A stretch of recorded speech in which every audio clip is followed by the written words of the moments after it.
Bueno, señores, como ustedes saben, durante más de 5 meses, porque estuve mirando toda la información que nosotros hemos suministrado, de hecho el equipo de redes de este canal ha organizado, ustedes encuentran con una etiqueta Senasa, está en nuestras redes todo lo que fuimos hablando, y ahora con la acusación en la mano, con el documento de medidas de coerción, que es un documento amplio que el Ministerio Público sometió y que circuló. Yo siempre digo, a alguna gente quiere poner misterio en eso, pero la verdad es que basta con que el Ministerio Público presente un caso para que ese caso se socialice, porque generalmente uno a través de un abogado o de otro abogado pues puede conseguir fácilmente. Tiene que esperar justo esas horas. Todos los que hemos estado de alguna manera en la cobertura de temas judiciales lo sabemos. Entonces, ese documento que le denominaron Operación Cobra es un documento bastante amplio que está planteando una serie de situaciones que ya habíamos conversado de algunas, pero que no teníamos idea de la magnitud de estas cosas. En primer lugar, yo creo que hay dos factores básicos en el caso Senasa que son los que determinan la criminalidad de lo que aquí se ha cometido y que será un factor decisivo en todo el proceso judicial. El primer elemento es la alteración de los estados financieros. Esa alteración de los estados financieros que es muy parecido, por ejemplo, a esos esquemas de fraudes, recordemos el caso Baninter, que fue una manera de hacer doble contabilidad que dan a la institución o a la empresa de la que se trate esa imagen de que está bien, de que está económicamente activa y que puede engañar a los actores del sistema. O sea, puedes decir, ok, están gastando mucho dinero en nutrientes, por ejemplo, en el caso Senasa, están gastando mucho dinero en tal cosa, pero ustedes están económicamente bien. Entonces, esa alteración de los estados financieros es clave. Y de ahí que los principales imputados en esta área tengan que ver con ese asunto, digamos que son en el área financiera y el director de Senasa. O sea, ambas están miradas dentro de ese expediente por el hecho de la alteración de los estados financieros. ¿Cómo se alteró el estado financiero? La acusación lo plantea de una manera clara, y es que hay algo que le llaman el bordero, que es como digamos que es esa reserva, y de hecho de ahí están las reservas técnicas, que si alguien es un afiliado y le realizan una cirugía, esa cirugía cuesta 300,000 pesos, pues inmediatamente el sistema dice, apártame 300,000 pesos, que debemos 300,000 pesos. Y ellos lo que hacían es que, por ejemplo, a esa cirugía le ponían un precio de 100 pesos. Pero tú le pones el precio de 100 pesos, pero sigues debiendo 300,000. Eso, como que en la casa usted se engaña a usted misma y comienza a poner que yo no debo. Ven acá, mira, tenemos este dinero para la comida. ¿Cuánto debemos? Bueno, pues no se debe nada y usted quita el fiado, todo lo que usted debe. Bueno, una alteración de esta manera implica, básicamente implica que no había una data cierta de Senasa. O sea, la data fue alterada de manera deliberada. Tengo entendido que hay informes sobre cómo se hizo. Ese fue, de hecho, el punto clave para determinar lo que pasó aquí. El momento en el que personal de Senasa, que de eso le voy a hablar ahora, suministra la información que no fue al Ministerio Público inicialmente, se la suministra al ente regulador, que es ISARRI. El otro elemento, ese es básico, el elemento de la alteración, para mí es fundamental, porque lo que buscaba era abrir espacio para el robo. Yo finjo que tengo dinero, altero la data, y de ahí yo creo programas que no se necesitan realmente, no están en el plan básico, no están contemplados para sacar dinero. El otro elemento es el tema de los sobornos. Si bien nosotros nos habíamos referido a los sobornos, esto nos toma por una verdadera sorpresa, es decir, la magnitud de los sobornos que se pagó en Senasa son impresionantes. Sobre todo los sobornos que tienen que ver con tres actores fundamentales. El señor Eduardo Rita Estrella, que reconoce haber pagado una cantidad fabulosa de sobornos, y la tengo acá, el reconocimiento. Rita Estrella es el que tenía 3 programas específicos para Senasa. Tenía la empresa Kersun, que administraba, tenía Farmacar, que también pagó sobornos por Farmacar, y tenía la empresa del Este. Esos regímenes vamos a explicarlo un poquito, pero este señor es un punto clave. Él ha tenido un reconocimiento de que él pagó sobornos. Ese flujo de sobornos que él hizo es una cosa bestial. En el caso suyo se cuenta por miles. Yo tengo acá del Este, él pagaba 300, vamos a ver, al final el peaje que pagó asciende a más de 1.000 millones de pesos. Voy a determinar, pero más de 1.000 millones de pesos.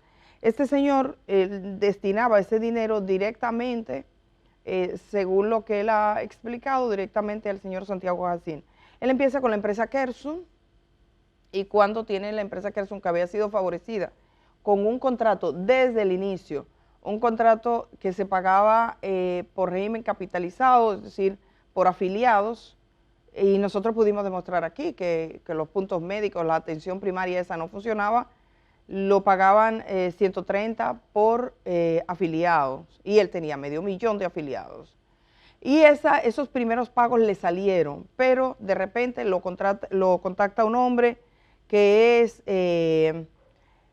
Juan José Pablo Ortiz Giraldez. José Pablo Ortiz Giraldez le dice que tiene que pagar el 35%, entre el 30 y 35% de la facturación bruta mensual de lo que está ingresando. Y él dice, no, Jacín es un hombre serio, eso es mentira, eso no es verdad.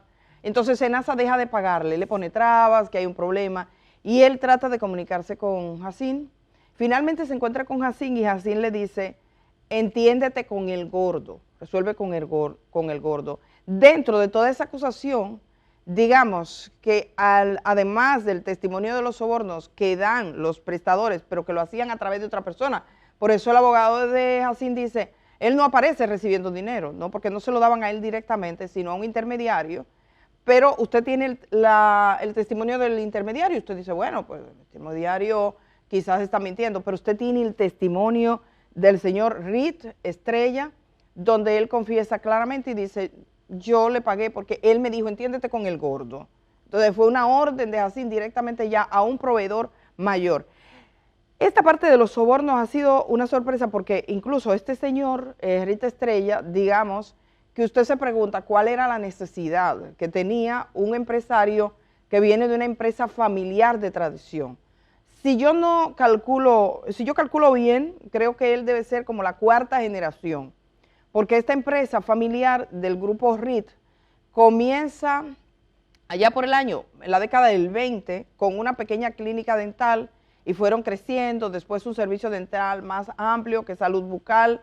Son dueños desde que la gente comienza hasta que la gente termina, porque incluso son dueños de funeraria. La funeraria más conocida tiene la mayor parte de las acciones, que es la funeraria Blandino. Tienen servicios de ambulancia, tienen los denominados puntos médicos, pero además tienen Farmacar, que es una empresa con todas las de la ley, como estaba trabajando. O sea, bueno, que uno sepa, porque ahora todo se pone bajo cuestionamiento, pero Farmacar ofrece servicios a empresas privadas y también a ARS privadas. Es una empresa que ha tenido un desarrollo desde que la crearon notable. Entonces, Farmacar, que fue el último elemento de Senasa que le puso en la mira clara de las autoridades, porque dieron lo que hizo Senasa fue que cogió y dijo, ok, yo me encargo del tema de las farmacias, del suministro de medicamentos, perdón. Yo se lo doy todo, tengan a la gente de Farmacar que lo administren ellos. Ellos se comunicaban con las farmacias, ellos contrataban las farmacias, ellos se le cobraban a las farmacias, ellos auditaban las farmacias, ellos se comunican con los afiliados, ellos niegan a los afiliados. Quiere decir que Senasa partió su servicio y dijo, esta parte que me toca a mí, que es consustancial al servicio que yo tengo, yo se le entrego a un particular para que se gane un dinero. Ahora sabíamos que había problemas, compras y contrataciones anuló ese servicio, pero ahora sabemos que se pagaron unos sobornos por eso. Entonces, este señor, Rita Estrella, los pagos están determinados, incluso su chofer, su abogado, el lugar donde se hizo, en su empresa, y que entraban el dinero en fundas, que me dicen a mí que son unas fundas bancarias, unas valijas bancarias, porque hay un momento en que entran 43 millones de pesos. Y yo dije, bueno, ¿y qué fundas son estas? Serán fundas del ayuntamiento. Pero recuerden que hay operaciones aquí, en el caso Calamar y en el caso Pulpo, que se habla de dinero en sacos. Bueno, es lo mismo, la misma metodología, el pago de soborno de dinero en efectivo. ¿Qué ha pasado? Que el dinero, esos dos elementos que yo le digo, que es la parte del ocultamiento y la parte de los sobornos, son las partes más difíciles de demostrar. Hay muchos fiscales en las redes sociales que resolvieron eso de una vez, pero demostrarlo, o sea, realmente cuando tienen los insumos, es que se comienza, es muy difícil demostrarlo, buscarlo porque usted va a ir ante un juez. Esa es la parte para mí clave de todo este proceso. Los sobornos, porque demuestran la intención delictiva con propósito del enriquecimiento ilícito, porque antes no entendíamos mucho de por qué el servicio público de SENASA se había privatizado. Y lo hizo pagando a varias empresas. Una de las preguntas que nos están haciendo constantemente es sobre el tema de los pagos y de cómo se hizo. Sabemos que la mayor parte de los pagos, el servidor más grande era Rita Estrella con todos los negocios que tenía, pero después venía la empresa Nutrimed, la empresa Flavors, todas estas empresas, sobre todo esas últimas dos, todas sus operaciones, toda su habilitación en salud pública, todas sus capacidades fueron reconocidas después del año 2020. O sea, al inicio del año 2020 empiezan cuando todavía no tienen calificación para vender nutrientes, empiezan a vender unos nutrientes. Que por cierto, son temas que vamos a tener que tratar por partes, porque esto es bastante complejo. Pero los nutrientes, uno de ellos hecho de cáscara de uva, que es cosa que se toma, pero que no está determinado, estuve hablando con dos nutricionistas, no está determinado que le va a recuperar la masa muscular a nadie. Sin embargo, hay un informe del señor Jacín que lo manda a CISARIL diciendo que a los viejos que habían recibido los nutrientes, oigan esto, que recibieron los nutrientes, se le había recuperado la masa muscular hasta un 98%. Ahora sabemos que se refería a la masa muscular del bolsillo de ellos. O sea, esa es la masa muscular de la que estamos hablando, no la masa muscular de gente. Yo tengo la lista amplia porque había pedido por ley de libre acceso y como ustedes saben, nosotros tenemos acá más de 200 documentos vinculados a SENASA. Eso quiere decir que tenemos procesos de auditoría y temas, por ejemplo, como el listado de los supuestos beneficiarios de los programas de nutrición. Inicialmente, antes de que estuviese tan claro, yo llamé a 5 personas de ese listado. 2 de esas personas me dijeron ser médicos, es decir, médicos que trabajaban en centros de atención primaria, que registraron sus nombres como beneficiarios de los nutrientes, que en realidad ellos nunca recibían nutrientes. O sea, esos médicos, y una de la doctora me dijo, pero Edith, yo lo que soy es doctora, yo no recibo eso, yo trabajo sí en un centro de atención primaria. Uno de los viejitos había fallecido, o sea que la hija me dijo, yo no estoy segura, y 2, había uno que sí había recibido algunos nutrientes que no le gustaban, porque no le gustaba el sabor de esa cosa, me dijo. O sea, que aproximadamente como un 20. Hoy sabemos que los servicios que se prestaban, por ejemplo, en los puntos médicos apenas fue el 4%, 4.25%. Quiere decir que recibía un pago por una cantidad importante de gente, medio millón, pero en realidad los servicios no alcanzaban ni el 5%. Y le estaban pagando individualmente, porque le pagan 130 capitado por cada afiliado, pero al servicio público, es decir, al Estado Dominicano, por los centros de atención primaria, que este gobierno inauguró más de 253, decía el presidente de la República en su discurso del año 24, a las personas afiliadas a la Seguridad Social en el régimen subsidiado, le pagaban a través del Servicio Nacional de Salud el equivalente a 22 pesos, que lo subieron de 12 en un arbitraje, o sea, hubo arbitraje. Yo debo decir, cuando uno mira todas estas cosas y es tan complejo y es tan amplio, que ciertamente aquí ha fallado, y lo dice, el expediente lo dice varias veces, la acusación, fallaron los actores de vigilancia y de verificación. CISARIL falló, hubo un fallo grave. Y es necesario decirlo y es necesario que se reconfigure el rol que juega la autoridad, en este caso supervisora, que no solo es supervisora del ente privado, público, sino de todos los entes, las entidades que tienen que ver con todo el sistema. No aparece la tesorería de la Seguridad Social, pero me llama la atención la tesorería de la Seguridad Social. Creo que hay que fortalecer el mecanismo de verificación, de vigilancia y de trabajo que hace la tesorería también. Nosotros tenemos ahora mismo en la Tesorería de la República una unidad antifraude. Tenemos una unidad antifraude en la Tesorería que bastante aporte hizo en esta investigación. Entonces, la Tesorería de la Seguridad Social debería tener mecanismos antifraude también. Me parece que es necesario. En el caso de Cisarril, por ejemplo, le voy a poner un caso. Cisarril recibió una notificación en los puntos más vulnerables y yo me estoy preguntando, estamos pidiendo por ley de libre acceso, vamos a pedir a partir del día de hoy más información a Cisarril sobre lo que hizo. Pero Cisarril recibió una carta el 15 de abril del año 2024 que dice: Doctor Jesús Félix Iglesias, Superintendente de Salud y Riesgos Laborales.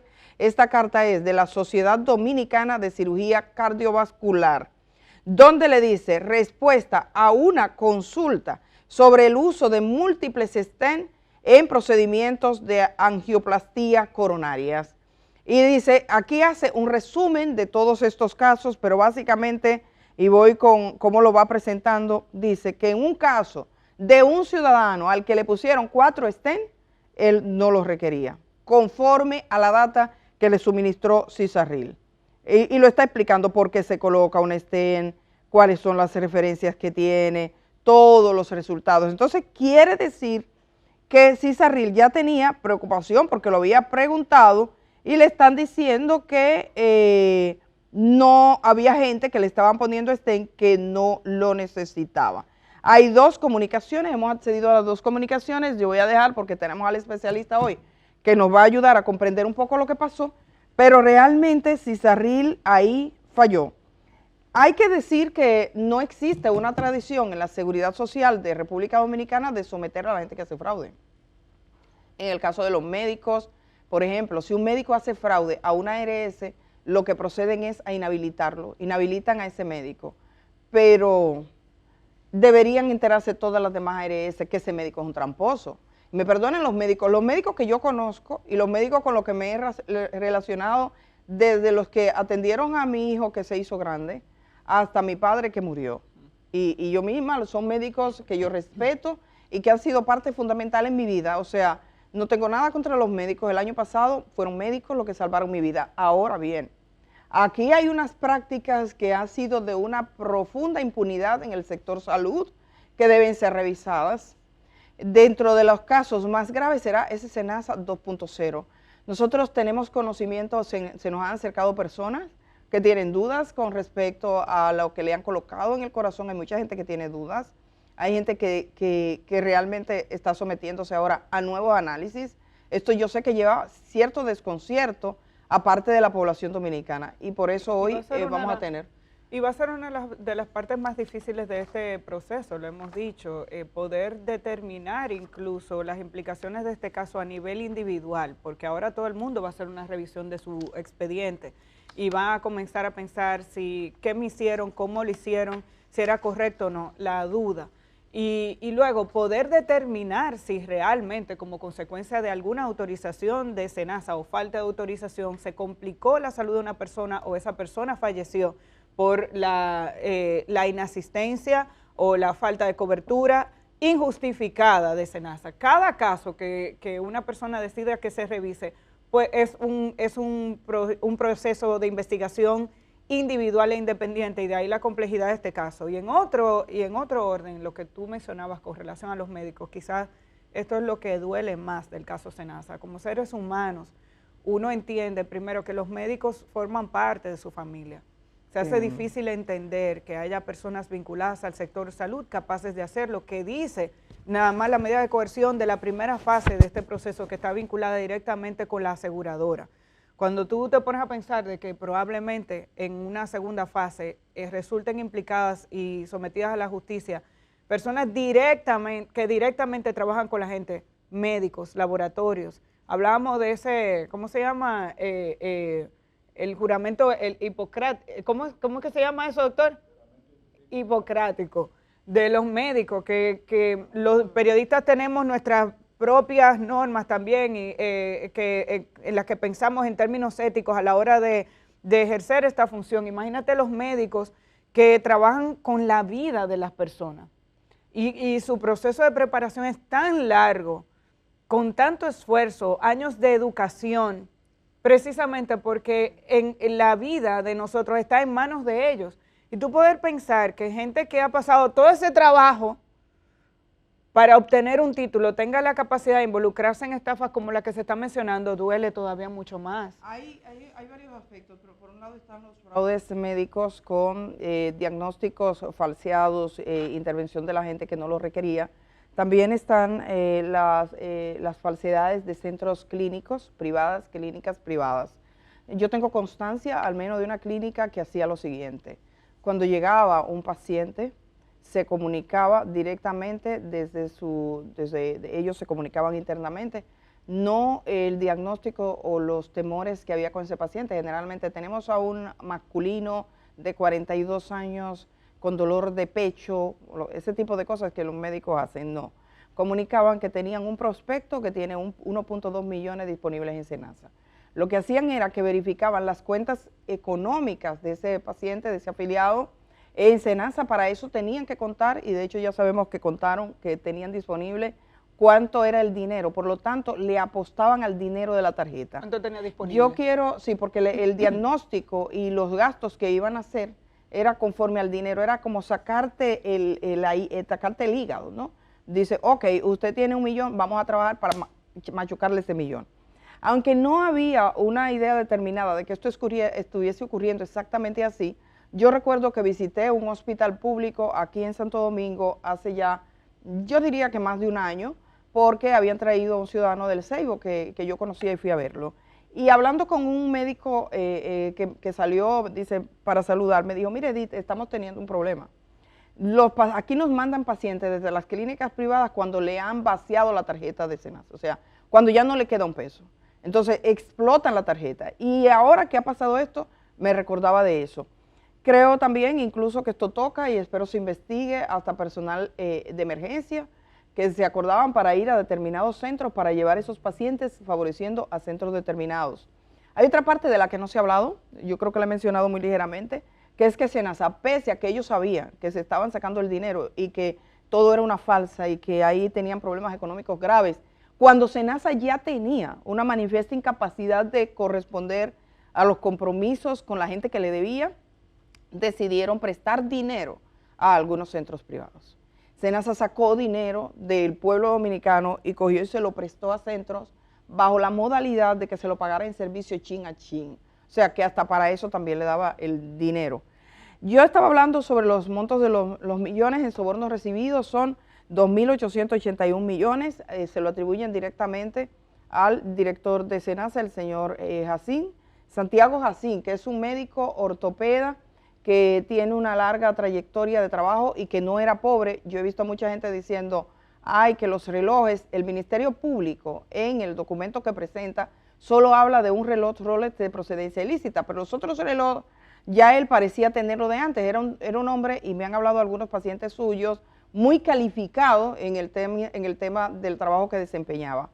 Tenía en su declaración jurada de bienes 2 casas en España, 2 casas en Estados Unidos, tenía tierra en el Líbano que entiendo que son heredadas, tenía propiedades diversas en República Dominicana. Tenía lo que una persona de su edad, cualquiera pensaría que es suficiente para vivir y para estar dignamente. Sin embargo, se metió en una empresa conforme a los datos del Ministerio Público que tú no entiendes esa cantidad impresionante de dinero. Debo decir que según la acusación hasta este momento, le siguen el rastro del dinero a las demás empresas de cómo fabricaron empresas de carpeta, por ejemplo, en el caso del señor Rita Estrella. Pero en el caso de este hombre no hay evidencias, por lo menos en esa acusación, de dónde llevó el dinero. Recibía el dinero en efectivo, en dólares. Están investigando algunas empresas suyas, incluso en el extranjero, pero en la acusación, me la he leído con detenimiento, no hay un sitio que diga que él depositó dinero en tal, en cual, que lo entró. Eso no aparece. El déficit que falsearon son 15.900 millones, ya lo sabemos, o sea que ocultaron.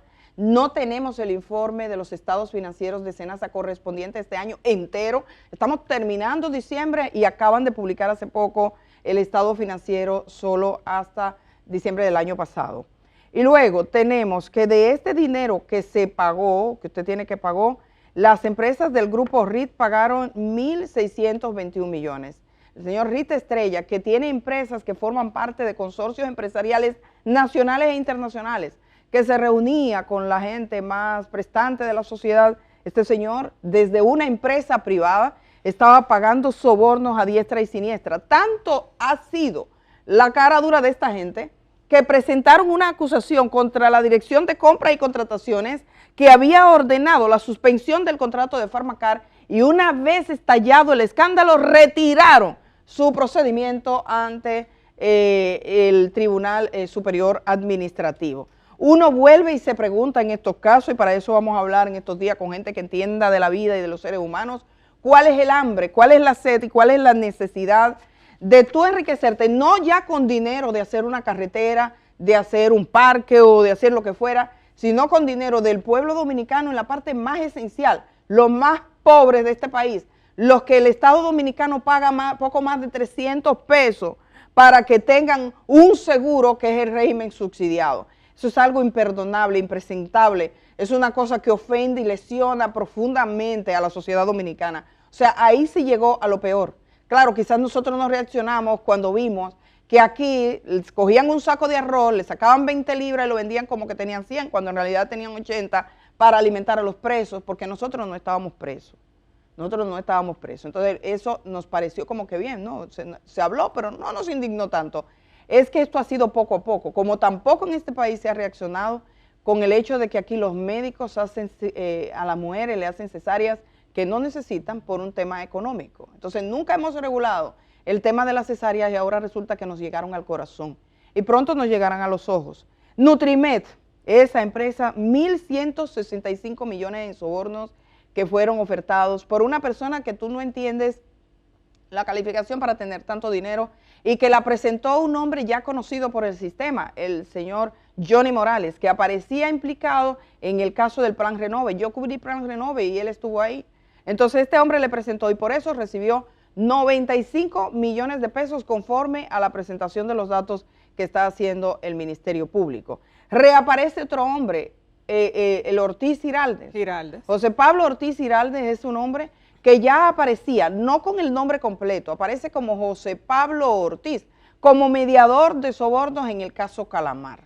¿Cómo sabemos que ese José Pablo Ortiz del caso Calamar es el mismo José Pablo Ortiz Giraldes del caso Senasa? Bueno, porque lo dice el Ministerio Público. En su acusación plantea que él fue el receptor del dinero hasta que tuvo un problemita, una situación en el caso Calamar. ¿Cómo terminó su caso en Calamar? ¿Qué tipo de negociación llegó? Eso no lo tenemos claro, nos hablan de una negociación, pero no tenemos esos términos, es una pregunta que nos estamos formulando. Este es un caso amplísimo, la gente a veces se queda con un pedacito, nosotros hemos ido a las partes fundamentales. Yo sé que hay muchos, me están preguntando, por ejemplo, de la provincia Peravia, que había un centro que recibía. Yo he dicho que había un menudo. Se privatizaron en el área de atención primaria 900,000 afiliados. De esos 900,000, 800,000 se lo dieron al señor Rit Estrella. 500,000 en un contrato, 300,000 en el otro. De los 300,000, los puntos médicos que él presentó, muchos eran de los mismos que ya estaba cobrando por los 500,000. Oigan eso, ofreció servicio por 4.2, solo 4.2.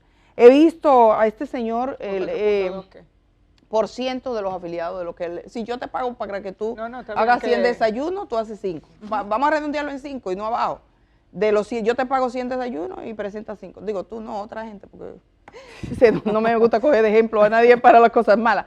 Solo hacía 5. Este señor hace ya 14 años concedió una entrevista a un programa en Radio Televisión Dominicana. Yo estaba mirando la entrevista, me gustaría usar parte de esa entrevista, tengo que pedir permiso a Radio Televisión Dominicana para ver si me permite usarla en este programa por derechos de autor. Pero él hablaba ahí de la filosofía, de la necesidad de que para la atención primaria, que es la puerta de entrada en la seguridad social, se articulara esa unidad entre lo público y lo privado.